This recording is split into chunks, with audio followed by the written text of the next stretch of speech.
11, it's considered the College Olympics. It's happening next week in South Korea.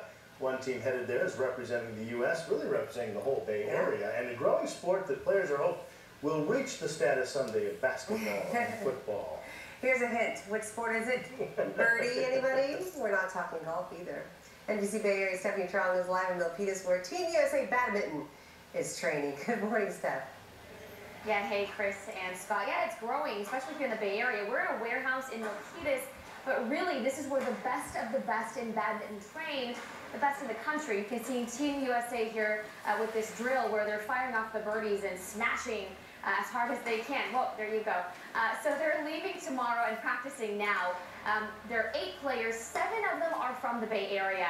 So if that tells you anything, they're at colleges across the state. 1 is from Seattle. This is for the World University Games, as you mentioned, known as College Olympics. It happens every 2 years, ages 17 to 28. At the World University Games, you've got basketball, football, swimming, but you also have sports like archery, gymnastics, and of course badminton. These players say the popularity is growing. In 2013, the team was 4 players. This year, 8. So it's double. Popularity especially booming in the Bay Area in the last decade.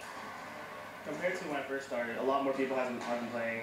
It's becoming a more popular high school sport because it's not as physical, and it's also an easy sport to pick up and play. I feel like it has reached to the point in like other countries, but not here.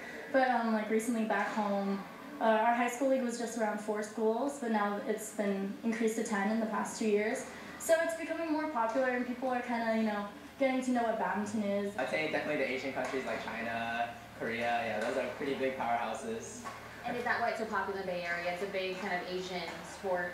Yeah, it's a pretty, I'd say a pretty big Asian sport, but it's really growing on the East Coast and other parts of the U.S. too. Now, the first match for the team is on the 6th. There are 12 to 17 international teams. The best are China, Malaysia, Korea, and Indonesia. USA is going to try to medal. This is the second time Team USA is sending a badminton team.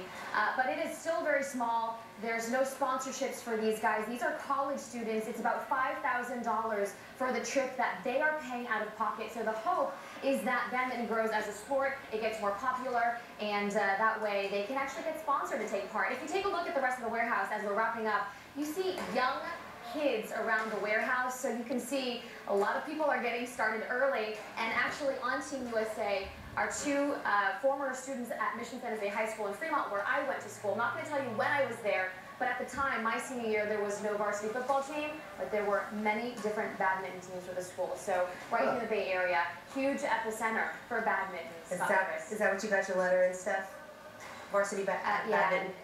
Well, I wouldn't have made a team. I actually proved that I was good at not trying. There you go. I got 3, and I'm done. We should do that in the parking lot next time. What's amazing, you can hear them hit it so hard that you can actually hear the whack. Stephanie. You saw the power there, right? Yeah, you just went for it. All right, Stephanie, thank you. They really